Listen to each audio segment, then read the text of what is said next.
Olá, bom dia, boa tarde, boa noite. Mais um episódio de Investimento à Beça. Hoje com o meu amigo Jefferson Oliveira, que está dando prazer da sua visita pessoalmente. Eu já conversei algumas vezes com o Jefferson, mas sempre em Luxemburgo. Nunca assim, tete a tete. Realmente. Muito obrigado, Edson. Realmente, a primeira oportunidade ao vivo, desde a pandemia, né? Desde a pandemia, então, deu certo dessa vez. Deu certo, que bom. Jefferson, se apresenta rapidamente, só para o pessoal saber quem é você. Tá bem. Então, bom, meu nome é Jefferson, eu estou baseado há bastante tempo, já há um certo tempo, em Luxemburgo, e meu trabalho principal é agenda de investimentos cross-border. Então, quer seja Brasil/América Latina acessando o mercado internacional e Europa acessando o mercado América Latina. Então, basicamente, essa é a minha agenda. Legal, Jefferson. Vamos fazer o seguinte, antes de tocar nesse ponto, eu queria que você falasse uma atualizada na gente de como é que está a economia europeia. Porque as últimas vezes que a gente falou, a inflação ainda estava alta, não sei o quê, mas agora parece que as políticas monetárias estão funcionando e tal. Como é que está hoje a economia europeia? Está um pouco melhor, se a gente olhar o último ano, pelo menos, o último ano e meio, né, acho que está um pouco melhor. Apesar que está dando de lado, né, então, falando de crescimento, o crescimento está bem limitado, bem pequeno mesmo nas principais economias. Assim, né? Sim. Sim, até a própria Alemanha, que é a maior economia, a engrenagem importante da Europa, teve uma recessão técnica, né, no final do ano passado. O crescimento esperado aí vai ser bem abaixo de 1%, no máximo 1%. Então o crescimento está bem modesto, né? Essa é uma questão. A inflação de fato começa a entrar um pouco mais no controle, mas está bem distante do que foi no período pré-pandemia, né? Com os juros aí mais próximos de 1%, 2% ao ano. De forma geral continua mais próximo de 4% a 5%, o que é bastante, né, para o contexto europeu. Então a questão de insegurança em função das guerras, né, que estão acontecendo, a gente até, né, tende a sai do radar, né, mas são guerras da Ucrânia, já está praticamente 2 anos. Tem a questão mais recente aí também de Israel, né, tudo isso afeta. E a Europa está muito perto ali, né? Está muito perto. Então tem uma questão de sentimento mesmo, né, aversão a risco, insegurança, instabilidade, né. Isso tem de fato. Então, uma questão. Então, eu diria que sim, o cenário é um cenário ainda não é um cenário exatamente favorável, né? Eu acho que existe de forma geral uma aversão aí a risco, né?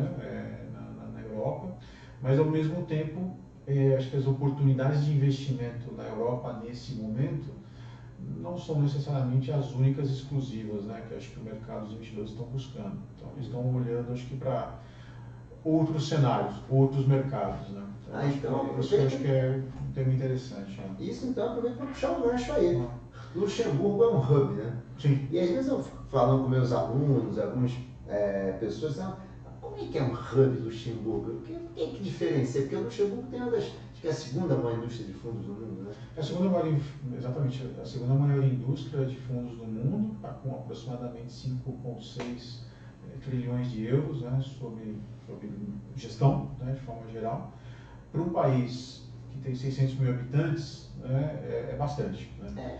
Qual é a mágica? Então a mágica eu acho que é foco, né, e agilidade. Né? Então o que fez Luxemburgo ser o que é hoje um centro financeiro internacional para o mundo de investimentos foi a implementação de uma diretiva europeia, a regulamentação que fez com que produtos de investimento pudessem ser distribuídos no nível regional, que foi a diretiva UCITS, né, esse é o tema técnico, né, que foi feito há quase 30 anos.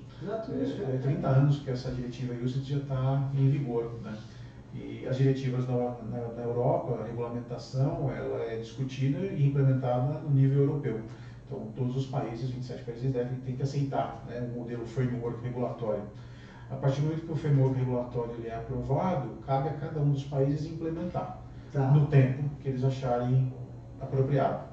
Luxemburgo, por ser pequeno e depender exclusivamente desse matchmaking, né, de oferta e demanda, saiu à frente das outras economias e implementou a diretiva europeia UCITS, que permite justamente você fazer a distribuição de produtos, fundos de investimento líquidos no nível regional, desde uma praça. Então, o Luxemburgo implementou essa regulamentação, criou um ecossistema, né, de incorporação de fundos, administração, custódia e a distribuição dos fundos, e saiu à frente de todo mundo. Então, quer dizer, então é uma história de 30 anos, não é uma história recente. Então, lá atrás ele se preparou. Exato. E foi trabalhando ao longo desse período para se tornar essa fortaleza que é hoje. Exatamente. Então não foi do dia para a noite, foi né, 30 anos. Né? 30 anos. São 30 anos justamente fazendo um trabalho assim, bem consistente. Né? Então foi isso que fez Luxemburgo ser o que é hoje, né? O segundo maior centro financeiro de produtos de investimento do mundo. Então, Zé, um gestor brasileiro quiser distribuir um fundo na Europa, pode constituir esse fundo lá em Luxemburgo. Muito provavelmente. Bom, essa é a opção que quase todos escolhem hoje. Eu ouço aí direto. É isso. Virou a Brastemp, né? Então, quer dizer, um fundo UCITS para ser distribuído na Europa, na verdade era um fundo europeu, não é um fundo luxemburguês. Tá. Mas no final das contas virou luxemburguês, né? Porque Luxemburgo é a praça que já tem mais reputação, está há muito tempo nesse mercado. Então, sim, um gestor europeu, um gestor brasileiro, quando for buscar investidores na Europa, muito provavelmente 80% da chance de se fazer um fundo em Luxemburgo. Então, incorpora-se o fundo em Luxemburgo, contrata-se os provedores de serviços locais, que já tem todo, que já tem em Luxemburgo. Exatamente.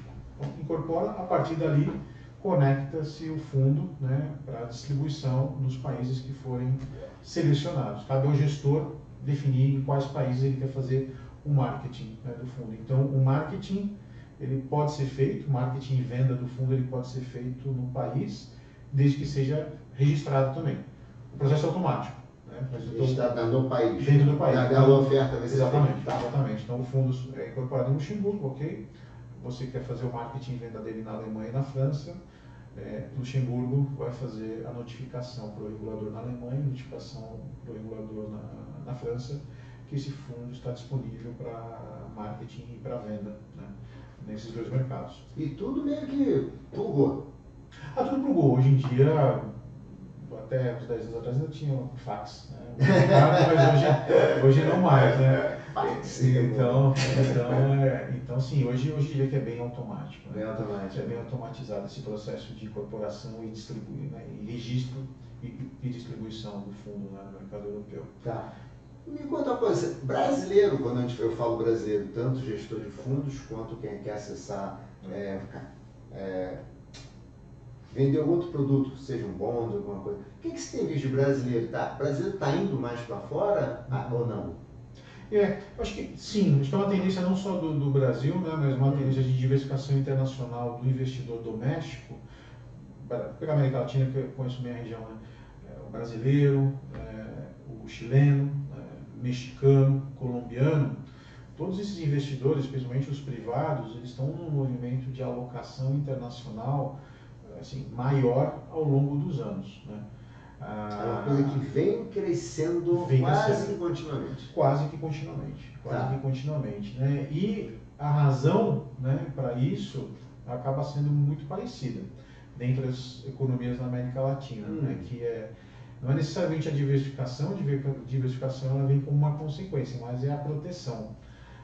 Proteção do patrimônio, né, em função da estabilidade. Então, os primeiros a fazerem esses movimentos são os ultra high net worth individuals, né, ou family offices, né, então os investidores qualificados ou profissionais, são esses que fazem o primeiro movimento de alocação internacional, mas com fins de proteção. A partir do momento que a estrutura já está ali, o fundo já está ali, o capital já está lá, ele começa a fazer a diversificação, né, em produtos de investimento. Mas o primeiro movimento, na verdade, é a proteção. Tá. Proteção. E aí, obviamente, uma região, um país como Luxemburgo, que é AAA, há 10 anos, né, inquestionável o posicionamento dele, investment grade, né, AAA, estrutura de custódia muito sólida, traz essa segurança para o investidor, principalmente o privado, que é mais sensível a isso. Né? Então esse movimento ele acontece bastante e é crescente. Bastante, sim. E você acha o quê? Você tem visto o europeu olhando mais para nós aqui, América Latina? De forma geral, sim, até em função, acho que, dessa instabilidade, né, que a gente está dizendo, essa incertidão, né, com relação ao que está acontecendo na Europa nesse momento, faz com que eles acabem abrindo os olhos, né, para oportunidades, né. Mesmo com os riscos maiores, taxa de juros maior, Sim. polarização política, apesar de tudo isso... Apesar de tudo, eu diria que sim, né? Eu diria que sim. E aí a gente pode talvez dividir isso em dois tipos de investidor, né? O investidor europeu que já conhece e teve uma experiência já com a América Latina, então é um investidor que já conhece onde ele está apostando. Então esse é um investidor que já vai mais direto ao que ele quer. Então, talvez dando um exemplo aqui recente que aconteceu, um gestor alemão grande, entre os 5 maiores da Alemanha, nos procurou um projeto focado no setor de agronegócio na América Latina. Basicamente a criação de fundos, para cada fundo na América Latina vai deter fazendas, né, com produção de commodities diferenciados. Então, nesse país vai ser verticalizado para cacau, nesse país vai ser floresta, nesse outro vai ser café. Que legal. Né? Então é um fundo, então, por exemplo, um europeu, né, do outro lado do oceano, ele construiu essa tese de que faz sentido eu ter fundos de investimento que vão comprar ativos, fazendas basicamente, e produção desses grãos, né, ou commodities, o que quer que seja, na América Latina em 5 países. Né? Diversificação. É super diversificação. Né? Então, quer dizer, tá lá, o fundo está lá comprando ativo na América Latina e captando lá. Então esse gestor está vendendo para investidor alemão, muito provavelmente, e vai comprar isso. Né? Então, esse é um exemplo de alguém que já conhece a região. Né? Talvez um outro exemplo que já é público e é um exemplo interessante também, que é um fundo florestal, né, de preservação da floresta amazônica aqui de Brasil, que teve uma saída importante na Europa também, e teve um investidor institucional importante da França que fez um investimento grande também. Então, você vê que o que tem em comum, acho, nesses dois, né, nessas duas histórias, você vê que a tese de investimento é uma tese muito mais focada à agenda verde, né? Isso. Então, eu acho que é isso que atrai o investidor de forma assim, geral, né, na Europa, é o assunto de investimento de impacto. Né? Mas você diz então que é o seguinte, o cara não está olhando taxa de juros brasileira, não está pensando em carry trade, nada disso. Ele tem uma tese de investimento de longo prazo focada em economia verde. Isso é o que? Isso diferencia, né? Porque eu acho que se fosse o caso, né, do gestor latino-americano ou brasileiro ir afora para fazer esse pitch, a concorrência nesse pitch vai ser bem menor do que uma concorrência de produtos de money market, renda fixa ou renda variável. Né? Sim.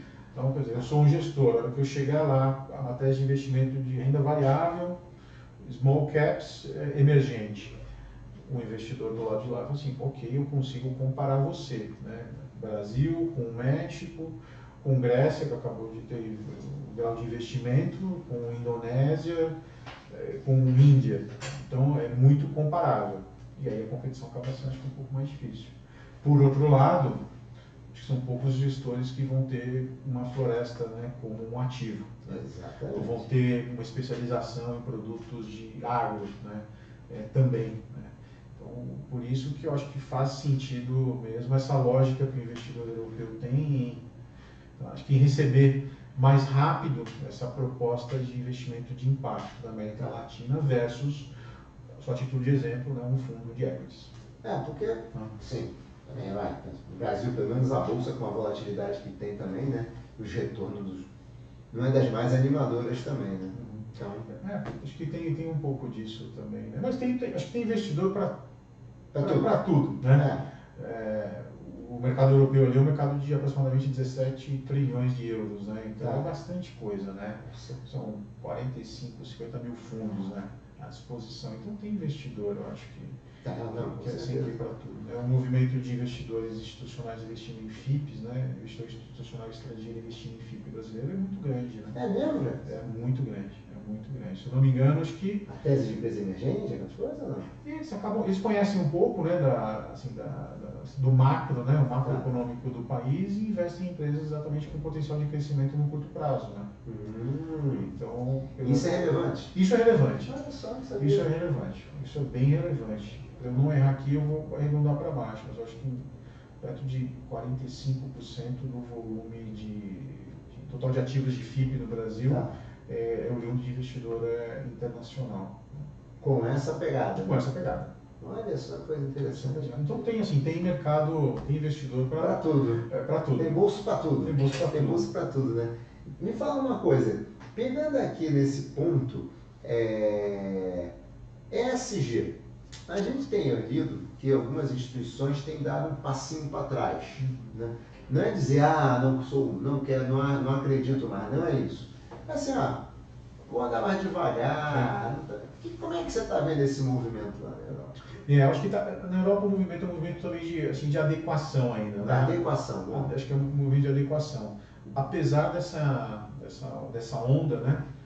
Tudo começa com a regulamentação, né, na Europa. Então não tem uma tendência para depois ter a regulamentação. Ao contrário. Então discute-se durante 2 anos, se for necessário, a regulamentação. A partir do momento que a regulamentação é implementada, você pode navegar, né? Então, ela começou mais ou menos 3 ou 4 anos, então teve um processo de euforia, né? Teve um processo também de venda e de marketing exagerado. Tem muita gente que diz que fizeram marketing demais, deu uma chamuscada em alguns produtos. O pessoal acaba se empolgando bastante, né? com o assunto, né? Então, e o processo na Europa de classificação de produtos ESG, a primeira onda, que foi o primeiro ano, foi voluntária. Então, ficou a critério do gestor, né, definir o quanto o produto dele atendia à regulamentação, né? Foi muito disso, né? No segundo ano, já não contava exclusivamente a opinião do gestor, contava também a opinião do auditor e a opinião do custodiante / administrador de fundos. Então, com isso, já foi a primeira chacoalhada. Então, teve um processo de reclassificação muito grande. Foi grande? Foi grande, foi bem grande.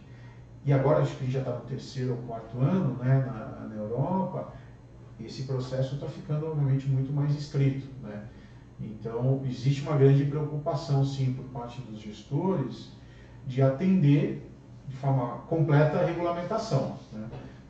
Então, tem uma certa escassez hoje, na verdade, muito fundo que estava classificado como ESG perdeu a sua classificação. Estou pensando nisso. Aconteceu muito.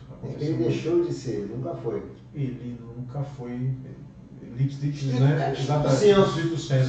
Estrito senso. Nunca foi. Ele não foi. Né? Então acho que tem um processo de ajuste agora importante. Aí, pelo lado do gestor, o processo de ajuste é adequar o que pode ser adequado ou aceitar que não é, né? Que é duro, né? E pelo lado do investidor, aí sim é um problema, né? Porque principalmente o investidor institucional, fundo de pensão, né, que redefiniu sua política de investimento e disse que meu compromisso, né, para fins estatutoriais aqui vai ser esse de alocação 5%, X% em produtos ESG, onde no primeiro ano eu tenho 10 mil produtos, no segundo eu tenho 5 e agora no terceiro eu tenho 2. Eu estou só, né, estimando os números aqui, não são esses, né? Mas no fundo esse investidor está com um problema agora, né? Porque ele não tem produto para investir, né? Então sim, pessoal, acho que esse processo aí de... A agenda ESG, ela não é uma agenda mais romântica, puramente, e bonita para se dizer, né? Acho que agora a gente está na fase da realização, né? A vida como ela é. A vida como ela é. Então, é um momento de fato de ajuste. E aí, talvez, Gerson, você acha que pode estar acontecendo também o seguinte, não tem tanto produto quanto se pensava, assim, no fundo, mas não tem tanto bonde, não tem tanta empresa que está seguindo quanto se pensava? Eu acho que, de fato, é um processo que não é em 4 anos que você vai resolver, né? Então, um processo de transição energética, você não desliga A e liga B, né, de um dia para a noite. Então, eu acho que, de fato, é uma fase de transição. Acho que os resultados que todos estavam esperando talvez num período muito curto, já perceberam que talvez é um processo de década, né? Então, eu acho que na verdade assim, é isso que está acontecendo. E como o sistema que audita isso, não estou falando só das auditorias, né, também, se o produto for listado na bolsa, um green bond, a bolsa também pode rechaçar, né? A pessoa fala assim, olha, não entendo que esse produto é um green bond nativo, pode ser um produto, um bond de transição, né? Um sustainable linked bond. Então tá bom, já é um outro produto, não é um produto green, né? Então acho que realmente é essa fase, mas eu acho que é uma fase importante porque ela é mais real, né? Acho que está havendo de fato uma adequação entre todos, né? Sell side, buy side e a sociedade de forma geral também, né? Eu ia dizer uma coisa que para mim faz sentido, não sei qual foi a gestora, né? Que foi mais de uma na verdade. Então basicamente a argumentação é o seguinte, o meu compromisso com o investidor é entregar a melhor relação de retorno para ele. Esse que está dito aqui. E quando eu olho as regras, não tem produto que eu vá conseguir botar na carteira e tal. Quando você olha as regras, muito produto não adequa. E os poucos que adequam, às vezes o custo-benefício, a relação de risco-retorno não compensa. O cara tem um ponto, né? Não pode investir só porque eu acho bonito. No final das contas, o investidor lá da ponta vai cobrar. E a relação risco-retorno é melhor? Sim. Acho que são perguntas assim, boas e justas, né, que deve se fazer. Então, se um fundo, totalmente um produto de impacto que oferece talvez um retorno de 8,5, né, versus um fundo de private equity que promete ou indica 15 a 20%, são produtos muito distintos, né? Muito distintos, com um risco-retorno diferente, maturidade diferente, lock period diferente e tal. Então, o investidor vai ter que decidir, né? Vou priorizar, né, esse fundo de private equity, que é algo que eu já faço há 20 anos, que eu sei bem como analisar, o que esperar ou não. Gera um impacto prometido e fico com um produto de 8%. Né? A questão você colocou um ponto bom, né? Eu sei analisar também o produto é novo, obviamente, e no fim das contas ele tem um retorno bem menor, tem um risco bem menor. Você não consegue avaliar, ele na partida já foi penalizado. Né? Na partida já foi penalizado. Me conta uma coisa, Jefferson. Pensando em grandes tendências lá do mercado europeu hoje, o que você listaria aí pra gente? Tá certo. Eu acho que assim, o TMS ele continua realmente algo importante, né? Apesar de já estar numa fase agora, acho que mais de realidade. Então, ele continua na agenda, acho que ele não sai da agenda, mas o que entra, né? Talvez na agenda. Que é algum movimento muito parecido com o que está acontecendo aqui no Brasil, que é esse movimento de inclusão dos investidores de varejo no mundo de investimentos alternativos. Né? Na Europa também. Então, a retalização, né? Estou fazendo português e inglês aqui, a retalização de produtos de investimento alternativo para investidores de varejo. Né? Então, também, da mesma forma, é uma regulamentação, ela já existia, 5 anos pelo menos, mas era uma regulamentação que estava um pouco pesada. Fizeram alguns ajustes na regulamentação, quando fizeram a Comissão Europeia, né? Fez ajustes para facilitar a adoção dessa nova regulamentação. A consequência disso é que fundos alternativos agora estão acessíveis de forma muito mais facilitada para o investidor de varejo europeu. E eles estão comprando? E eles começam a comprar. Então, como é que a gente acompanha isso? Bom, pelos fluxos, óbvio, né? Fluxo de alocação para fundos de private equity, real estate, infraestrutura, venture capital. Você tem que acompanhar os fluxos, né? Então está tendo bastante... E lá vocês conseguem ver quanto que é varejo? Sim. Então o net sales, né? O net sales do ano, se você vê, o net sales é bem maior, fluindo para investimentos alternativos. Olha! Isso é um movimento super interessante. E parte desse investimento é investidor de varejo já, hoje, pequeno ainda, mas já é uma parte. Sim, já é. Uma boa parte já começa a ser varejo, mas é um tema que... Deixa eu te fazer uma pergunta. A gente vê que os investimentos alternativos estão crescendo. tipo assim, a taxa de juros, porque a taxa de juros está alta, né? As pessoas poderiam, de repente, botar seu dinheiro em renda fixa.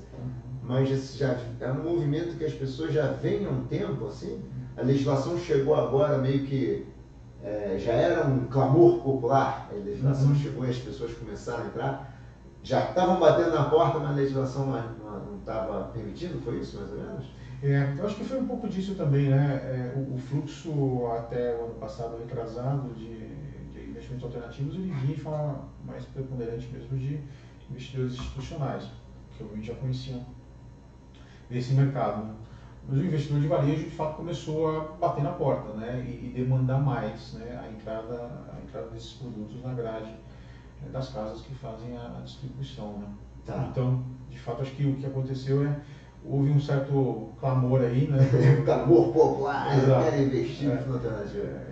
E acaba acontecendo que isso a gente vê que é o tema da vez. É o tema da vez? É o tema da vez. Quando a gente fala de investimento alternativo, o que está nessa caixinha assim que chama mais atenção hoje em dia? O que pessoal, o que tem sido o produto mais, ou o tipo de produto, a tese de investimento mais?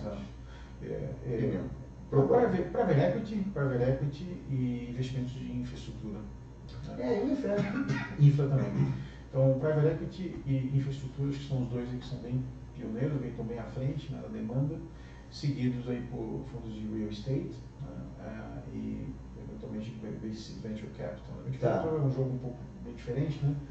Mas acaba tendo bastante demanda, Hudson, para investimentos de real estate também, né? Então, private equity, infraestrutura e real estate que está próximo de infraestrutura. Né? Tá. E o infraestrutura, você acha que tem alguma onda na Europa, pelo menos, de nova? Porque quando surgiu a zona do euro lá e tal, né, teve muita obra de infraestrutura, né? Os países entraram, precisavam se conectar, não sei o quê. Está tendo alguma onda você acha que vai ter alguma onda de... Assim, nada transformacional, acho que nada grande, assim, transformacional, como... Tinha até um projeto que está perdendo a relevância dele, que era o China Belt Road, que era, na verdade, uma estrada que refazer a Rota da Seda, só que por estrada. Então, ou seja, conectar uma parte da China com a Europa, né?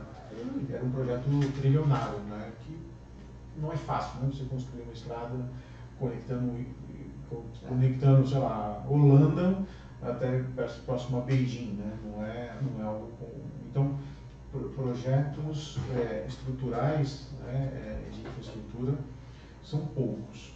O que existe muito é logística, então modelos de distribuição, então logística que aí acaba entrando nesse segmento, com essa tese de infraestrutura, então sou mais dessa linha, mas nada impede um projeto de infraestrutura de um país de fora que venha a ser distribuído no mercado europeu. E aí começa a fazer um pouco o vínculo com a oportunidade que existe para gestores que não estão na Europa. Né? Então, um projeto de infraestrutura na Indonésia, no Brasil, no Brasil, né? Isso é possível, né? Quer dizer, a regulamentação europeia permite que um gestor especializado em infra do Brasil incorpore, né? Quer dizer, vai ter que ter um fundo, né? Vai ter que incorporar uma estrutura de investimento. A estrutura preferencial é fundos, né? A estrutura preferencial ela é fundos, né? O que eu vejo que às vezes acontece e até pegando exemplo de gestores brasileiros, incorporar um fundo na Europa não é tão rápido e tão barato quanto é aqui no Brasil. Né? Leva-se muito mais tempo e custa-se muito, muito mais.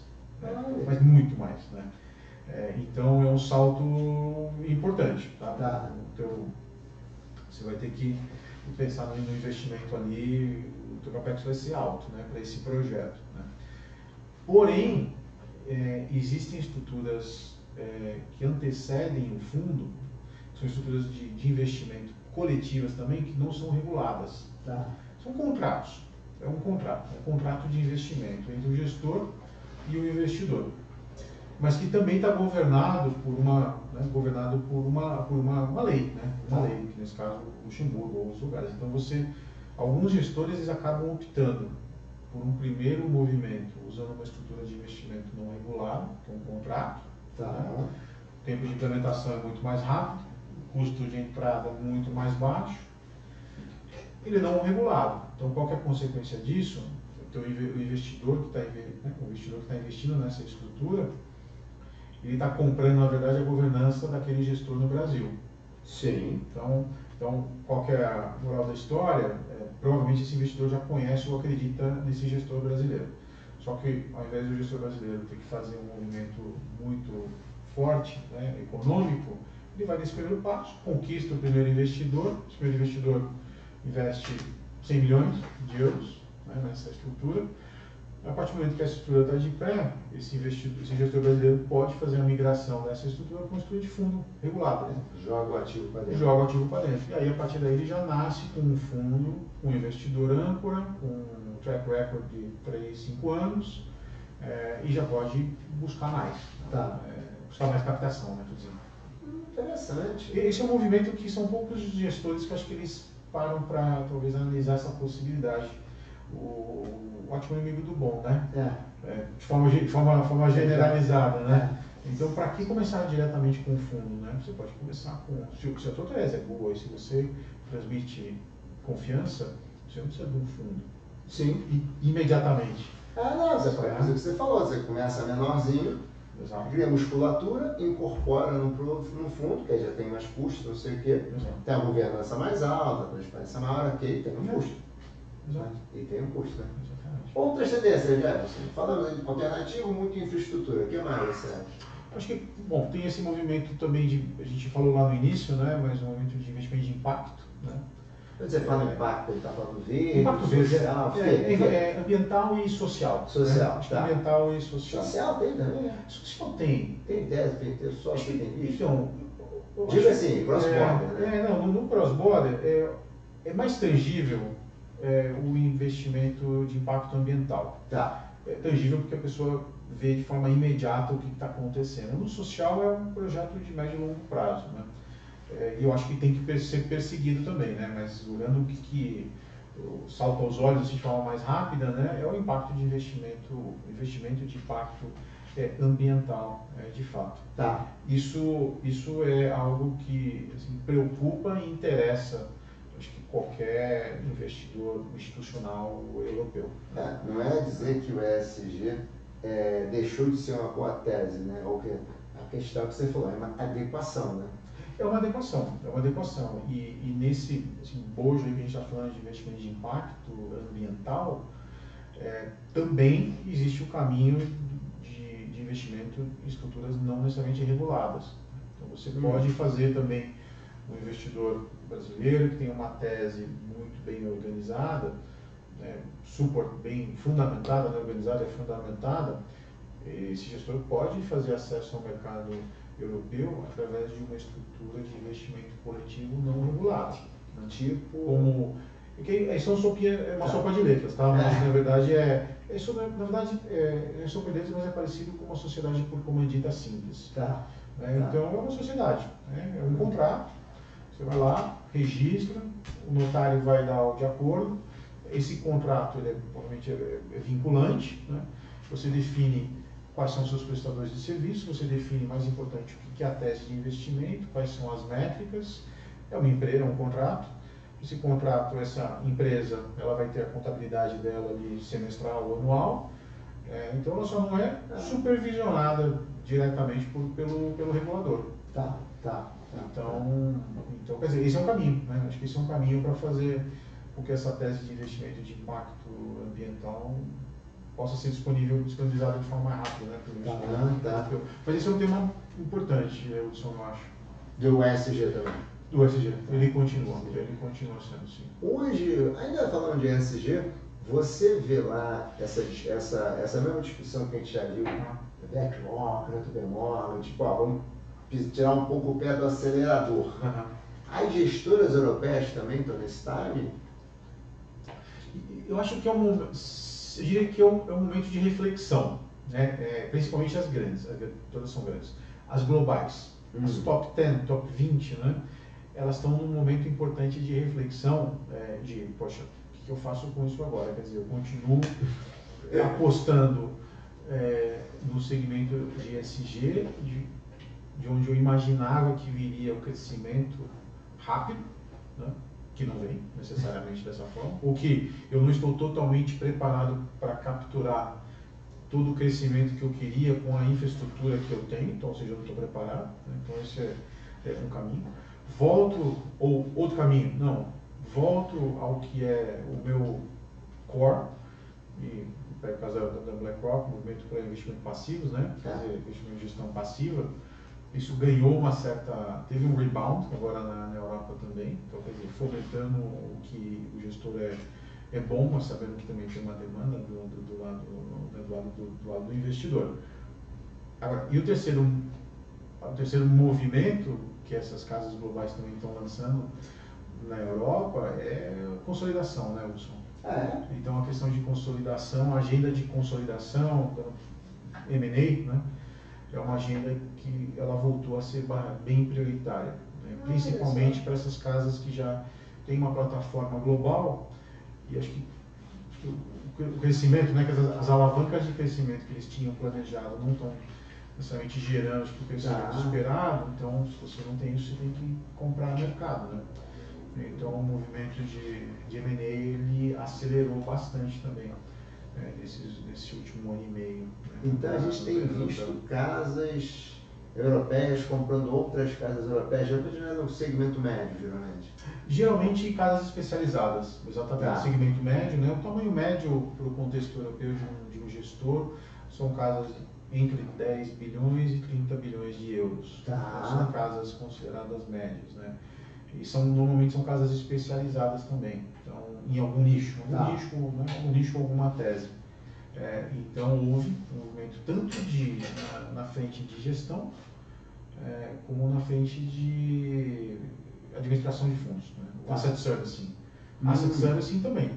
Esse, em quantidade, a gente vê até mais ativo do que na gestão. É mesmo? Mas isso é um segmento geralmente que tem muita escala, né? São os players maiores ou não? Você tem os tradicionais, né? Americanos, alguns europeus, né? Mas teve um movimento nos últimos 5 anos de novos entrantes, né? Marcas até então desconhecidas, que foram comprando casas pequenas, várias casas pequenas, mas compraram muito rápido, né? Então tem casas europeias que fizeram um movimento de aquisição de 15, 20 em um ano. Nossa, em um ano? Então é uma fabriquinha de aquisição mesmo. Uau! Né? No segmento de asset service. Tá. Então isso é uma custódia, alguém que faz uma contabilidade, alguém que faz não sei o quê, e vai lá. Exatamente, porque aí você pega isso tudo, você já automaticamente já aumenta o teu asset under custody ali, né? Por de estatística, né? Racionaliza tudo no longo prazo e vamos lá, né? E é verdade, né? Porque é um ramo que se você conseguir explorar bem as sinergias e tal, você consegue reduzir bem a questão do custo, né? Sim. Consegue. Então isso é algo que eu tenho ocupado um pouco aqui no Brasil, mas olhando para o que está acontecendo no mercado europeu, eu imagino que seja algo que venha à tona em breve também, né? Não, o Brasil tem tido sim, tem tido alguns ajudas judiciários, alguns custodiantes que vêm sendo comprados também, já vendendo também. Gente, engraçado, gente que sai do ramo de tecnologia entrando para o ramo de custódia também. É um entrante novo, cara. Não é hora de começar também a comprar uma empresa que faz isso agora também. Então a gente vem vendo também. E a parte de distribuição, Jefferson, como é que está lá? Aqui no Brasil, a plataforma pegou mesmo, a gente já sabe disso, né? Temos 2 grandes plataformas, não são independentes totalmente, mas são 2 grandes plataformas, outras menores e tal. A própria distribuição bancária hoje está a arquitetura totalmente aberta, você compra fundo de qualquer um, em qualquer lugar, né? Como é que está lá na Europa essa parte? Ou já está consolidado, não tem mais? Eu acho que o Brasil está muito à frente na agenda de distribuição digital, né? O Brasil e a América Latina é pioneiro na adoção de tecnologias, né? Isso comparado com o status europeu, o europeu é muito reservado, né? E lento na adoção de tecnologias, né? Disruptivas e que vem afetar, acho que assim, a privacidade. Né? Tem uma questão de privacidade muito séria, né? Assim, na Europa, né? Então, quando eu olho para o Brasil aqui, eu acho que a agenda de distribuição digital do Brasil, através das plataformas, que eu parei de contar, mas na última conta tinham 16 plataformas digitais de distribuição de produto, acho que é algo Assim, a gente vê que cresceu muito, né? Cresceu muito e rápido, né? Ok, acho que está indo, tá ok, né? Na Europa não existe esse movimento de crescimento exponencial de plataformas, existem poucas, talvez 5 no máximo, grandes plataformas na Europa, né? Plataformas de distribuição, né? de investimentos líquidos. Acho que aí sim o que acontece houve agora, recentemente, nessa onda de rentabilização de investimentos alternativos, plataformas especializadas na distribuição de investimento alternativo. Uau! Então, aí a coisa se divide, né? Quer dizer, essas 5 plataformas que eu mencionei, distribuição de fundos líquidos, basicamente, e agora o surgimento dessas plataformas só alternativo. Então, é investimento puramente alternativo, então é só. Então, esse é um movimento que eu acho interessante, né? Talvez, para fechar esse raciocínio, assim, a forma estrutural de distribuição na Europa, ela está muito baseada no conceito de placement agents, né, que são entidades que existem exclusivamente para fazer atividade comercial de distribuição do fundo, né? Então, ao mesmo tempo que não tem tantas plataformas como no Brasil, tecnológicas, pelo menos 5 no máximo, você tem inúmeros placement agents, que são as empresas que estão ali fazendo a venda do produto, né? Basicamente, ele não é o gestor e ele não é o administrador, ele é o vendedor. É como se fosse um agente autônomo no Brasil. Pode ser. Não é igual, tá bom, mas Eu acho que a diferença, o placement, eu acho que o agente autônomo do Brasil está um pouco mais perto do que o Independent Financial Advisor. Tá. Né? Que aí é o cara que oferece o investimento para você. Isso. Esse placement agent está um pouco atrás, um pouco antes ainda. Ele é o cara que vai pegar o meu produto e vai oferecer para você, que é o IFA, o independente, o assessor, né? Assessor, consultor. É o assessor de investimento. Assessor de investimento. Então, aqui no Brasil tem poucos, muito poucos. Eu acompanho, aí eu acho que eu consegui capturar 3, basicamente, né? Placement agents nativos, né? Eu acho que esse é um mercado que falta. Assim, que tem um gap, né? Tem um gap de mercado muito grande no Brasil. Eu acho que falta vendedor. Tem muito gestor e pouco vendedor. Né? Tem o independent, como você falou. Jefferson, está chegando aqui no final, tem uma pergunta. Sobre os gaps que você hoje percebe, ou ainda percebe entre Europa e Brasil. Você acabou de falar do placement agent. Mas assim, você consome o mercado europeu e o mercado brasileiro, há aqui oportunidades de crescimento no Brasil. Tem mais alguma que seja óbvia ou não? Eu acho que, na minha opinião pelo menos, eu acho que o grande gap, a grande oportunidade que existe, né, no mercado brasileiro é o crescimento além de Brasil. Eu acredito bastante nisso, que é a colocação de produtos de investimento brasileiro. A gente falou bastante de fundos, mas esse raciocínio vale para o mundo de mercado de capitais também. Está dentro e lá fora. Está dentro e tem até um piloto que a gente está acompanhando, que é o lançamento de um CRA, né? Um CRA brasileiro, né? no mercado europeu também, né? E muito possivelmente tokenizado, né? Também. Né? Então eu acho que a grande oportunidade de fato eu acho que está nesses ativos brasileiros que ainda não são acessíveis para o mercado internacional. Né? Então eu acho que CRA, CRI, uma debênture eventualmente, um fundo específico, uma tese muito específica de preservação ou de impacto ambiental. Né? Eu acho que isso o gestor europeu não tem como oferecer. Né? Tá. Então é aí que eu acho que tem um grande gap, talvez uma grande oportunidade. Tá. Né? Um minutinho só. Tokenização, você acha que vai fazer diferença? Eu acho que vai sim. Eu acho que vai, não talvez na velocidade que todo mundo espera, mas eu penso e sugeriria que para qualquer colocação, principalmente no mercado de capitais hoje no continente europeu, que já se pense numa etapa já imediata após o lançamento, que é a tokenização. Tá. Então já existe um ecossistema, existem plataformas, o assunto tokenização não é nenhum monstro, né? É uma questão de plugar, de fato. De plugar hoje? De plugar. a questão, as soluções basicamente já existem. Já existem. Na Europa hoje isso não é um...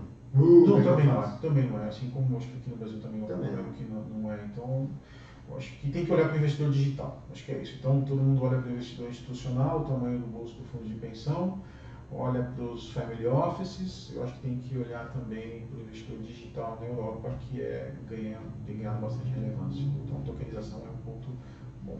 Tá ótimo. Jefferson, infelizmente chegou a nossa hora. Eu te agradecer muitíssimo esse bate-papo.